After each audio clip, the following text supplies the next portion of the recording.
Previously on A Beacon of Excellence, the story of Dodd's prison in 21st century Barbados.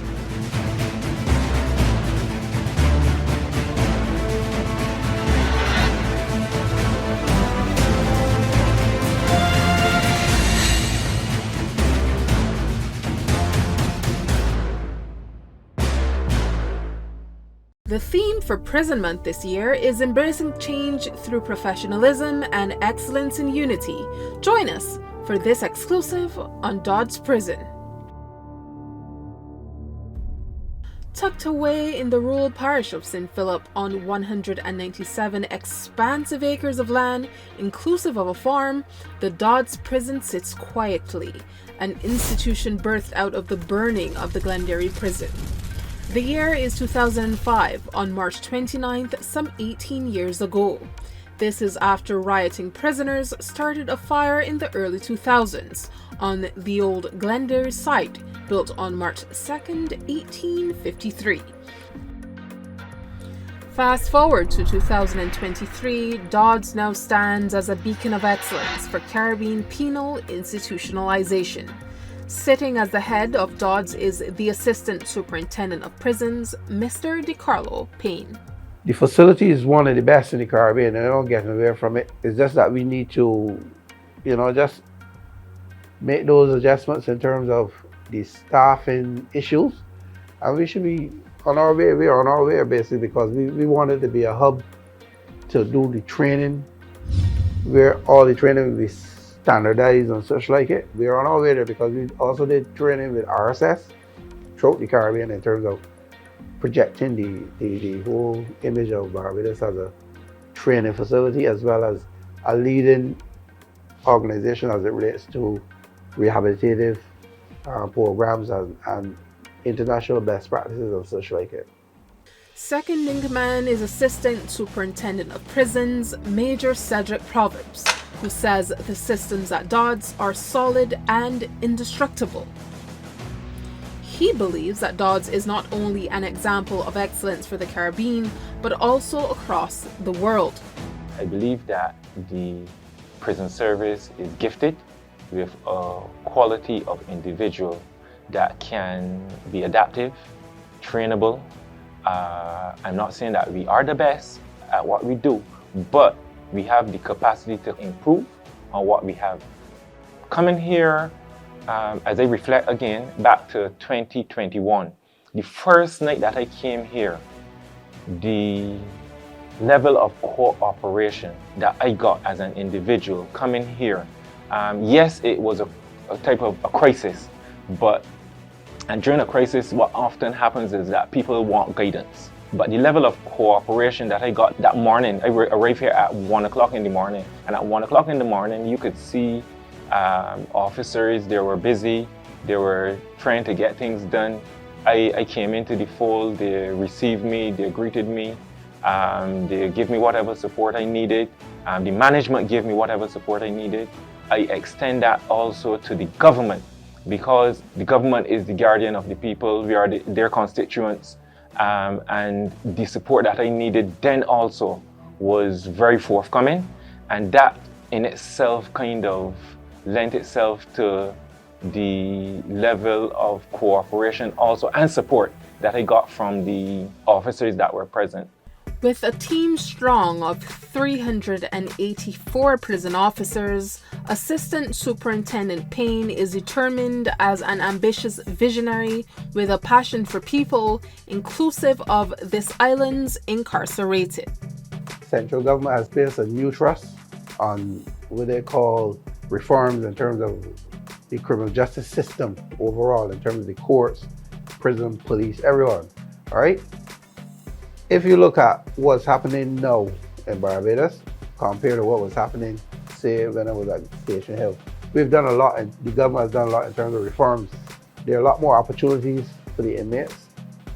One of the main challenges that we have in Barbados is that Barbados is a small society, it's an unforgiving society, so it's fairly difficult for those guys to fit back in out there, especially when they had passed through here, or unless they have a good family support background.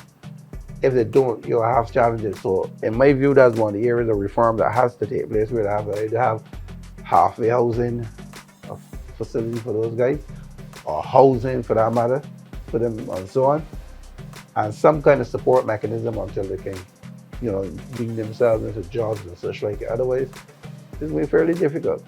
Prisoners such as David Oliver stand to benefit from this reform that Acting Superintendent Payne speaks of. Oliver is well known as he's serving life as the close friend and accomplice of the notorious criminal Winston Hall, who was convicted for the murder of elderly plantation owner Cyril Cisnet on December 18, 1984, escaping from Glenderry Prison not once, but 3 times. Oliver swears that he's done with a life of crime. The kind of life that I was living before, I don't really want to live it again. So I decided to put that behind me and move on in a positive light now. Because I don't want to be that way again. It caused me too much pain. 38 years of my life. Right now I'm 60. And the better part of my life is in prison. So I don't want to be that way again. So I just try to do positive things. You know what I mean? And when I see youngsters that will listen to me and share my experience with them, and such like. 60-year-old Oliver also believes that he is truly forgiven of the crimes he has committed, and he's keeping close to God's word. It is Proverbs 12, I think, verse 3.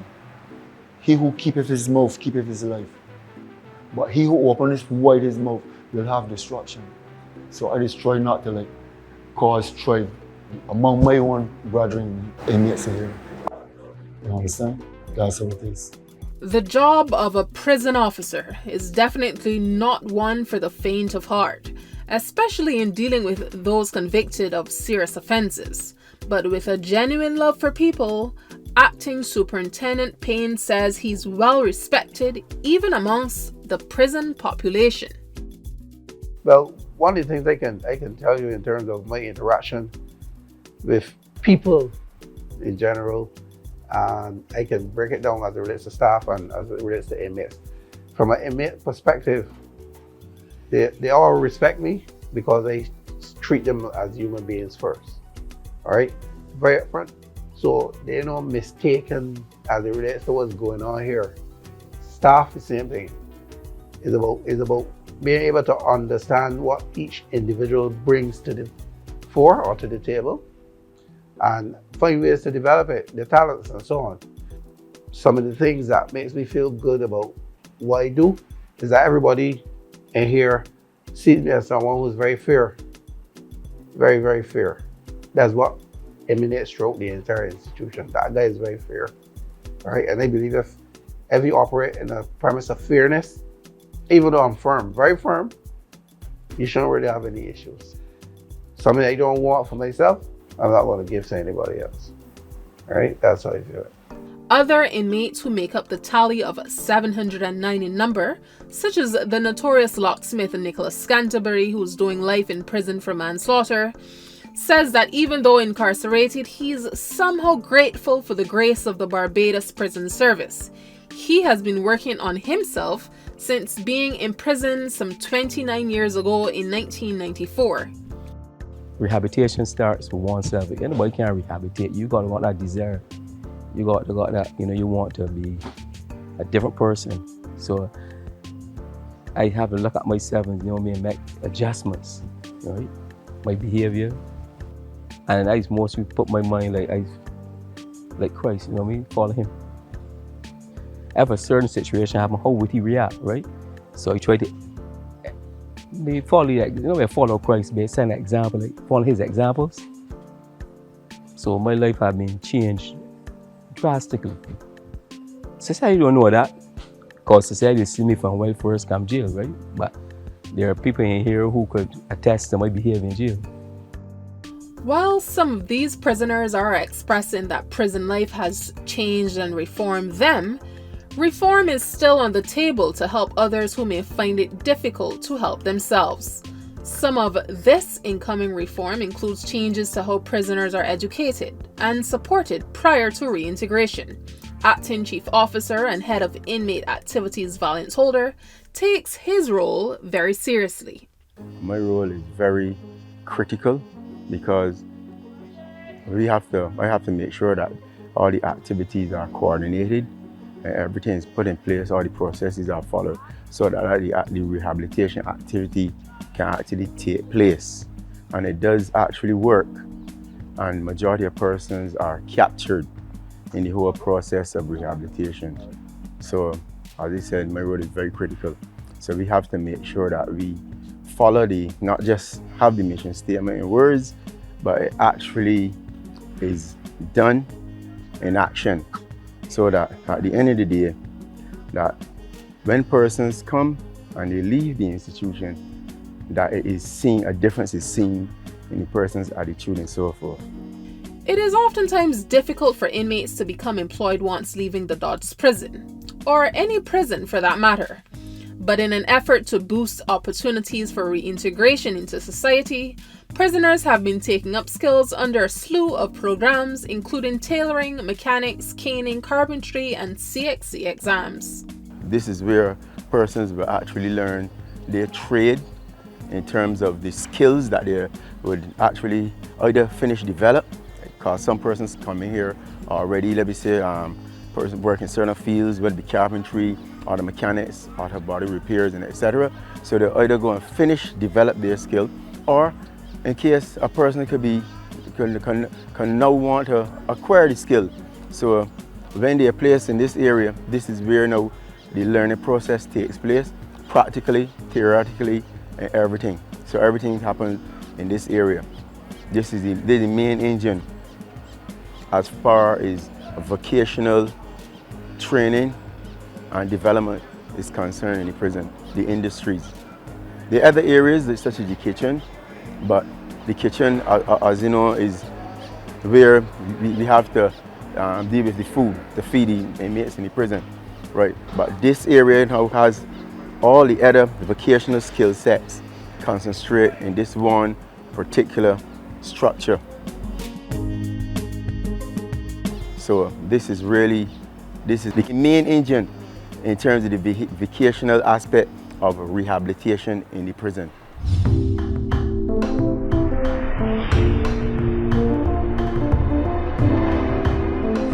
We're here at the female unit of Dodd's prison in St. Philip, and we're going to speak to the woman in charge here within the female unit.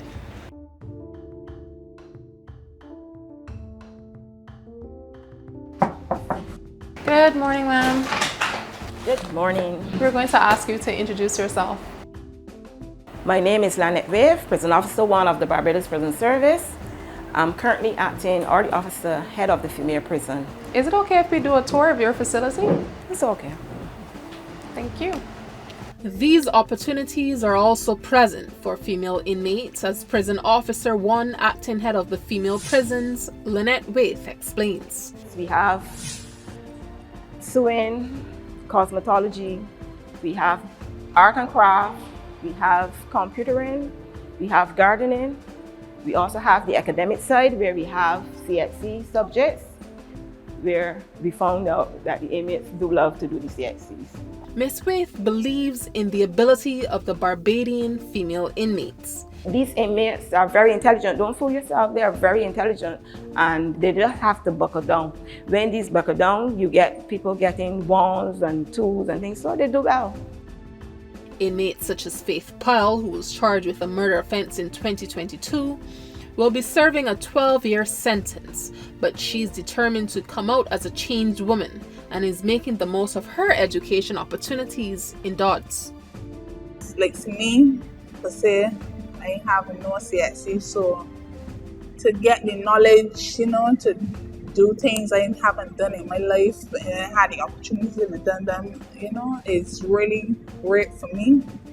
And I guess for some of the other girls, although some persons want to be bold to say, well, I want to do this or I want to do that. So in a place like this, you have to be the motivation to others. So yeah, me, I like to be the example. Like as you all see just now, some of the girls, I don't want to be in the video. Ain't nothing to hide there. Everybody don't know me in prison, but it's just a way to put over yourself, to rehabilitate yourself and get yourself back out in society, not to do the same things, you know. Despite whatever the circumstances, there is full faith that female inmates, or any inmates for that matter, can rebound from a life of crime. Just ask Prison Officer Waith about her unwavering faith. All of us are born with the sense of to know right from wrong. Sometimes we think that people, as we look up to, can lead you to a good path. But some people have other agendas. So I want them to be able to be confident in themselves and not to be like a person that have lower self-esteem, that if a person say, if you don't do so and so and so for me, you can get so and so from me and stuff like that. They're being able to have a good mindset for yourself, look for goals, strive for excellence, and look for people that you know that can help to empower you. Look for people that can help uplift you. Go to like institutions, because we have many institutions now that they can go to for help. So don't just settle for the person on the block that you think may give you a pants and a shirt or a nice hairdo or nails polish and stuff like that there. Just strive for excellence. And my grandmother always say, with education, it can lead you out of poverty. So educate yourself. Very powerful words, ma'am, and I am so inspired to know that you are the person sitting as the head of our prison unit here at Dodd's in Barbados. Thank you so much for your time. I know you have a hectic schedule ahead of you, but thank you for taking the time to speak with us. You're welcome. Major Proverbs also shares this unwavering faith that anyone can change completely after coming from a life of crime. He believes that some prisoners actually become better citizens because of the time spent in reflection behind bars. Coming here has been an experience for me. I like to be honest. I like to be as authentic as I can be. When I first was told that I had to come to the prison, a sense of fear came over me. But you know what? Soldiers are taught to overcome fear with something called courage. And after the initial, feeling that you get, then you know that there's a job to be done. And when there's a job to be done, we step to the plate. So that was it initially. But then coming into the environment, could you give me the opportunity to reflect back to 2005? I remember in 2005 when there was the prison where I went to Glenderry Station Hill. And what I realized is that they had people that actually shouted my name. The incarcerated, the inmates. They had people that actually shouted my name. And what I realized is that some of these guys, one or two of these guys went to school with me.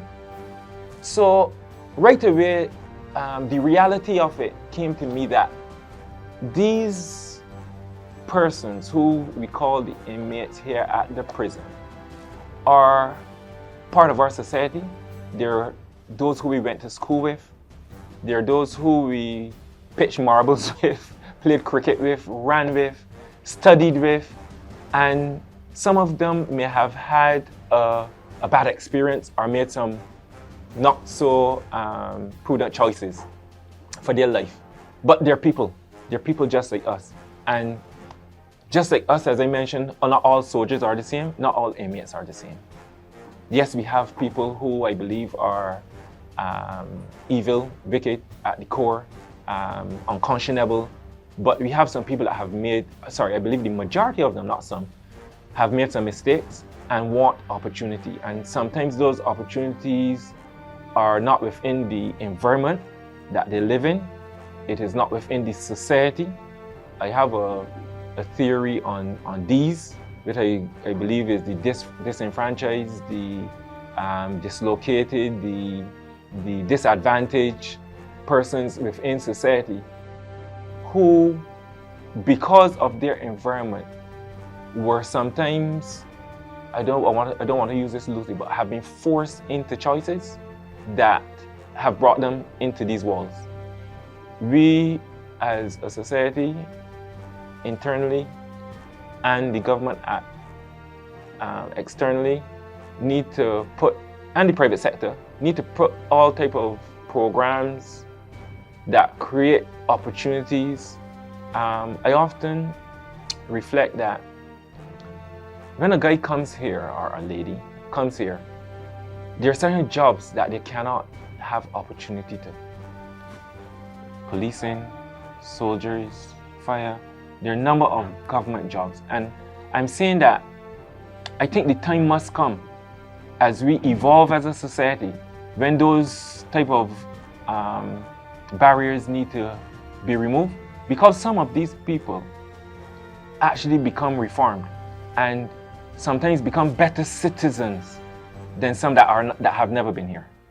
Being deployed at Dodd's prison has been a transformative exercise for the life of Major Proverbs. He is forever grateful to the powers that be for his stint at Dodd's, which turned out to be nothing like he imagined. He takes a look back into time during that deployment. In 2021, when I was deployed here for the first time, it was my first place where I arrived was at the visit center down at near the front gate. Then we went to the main building at the headquarters, and it was only during that period that I actually came into these corridors where I met with the present acting superintendent, Mr. DiCarlo Payne, and it was here that he was able then to enlighten me as to how the prison actually functions. He provided me with a quantum of information and give me some guidance in what may be expected to occur and what is his expectation when I operate here to support him as the assistant superintendent responsible for admin. And I think that was purely based on the fact that in the prison, I think there are three main sections.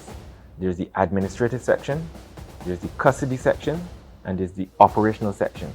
Now, within the scope of what he saw my capacity as, I did not know anything about prison operations, so that was left to the CEO at the time. And then the custody, for which he was previously responsible, he handed that over to Mr. Alling, Mr. Vincent Alling, who obviously had a wealth of experience and so forth with how the prison functions. And he then told me, you will be responsible for administration, because what administration had to do with is with people management. And all officers in the Barbados Defense Force are trained to manage people and deal with the human resources side of things and all the other aspects that come with managing people. The pandemic was a severe testing period for officers within the Barbados Prison Service, especially during a major outbreak in 2021, which led to an inquiry.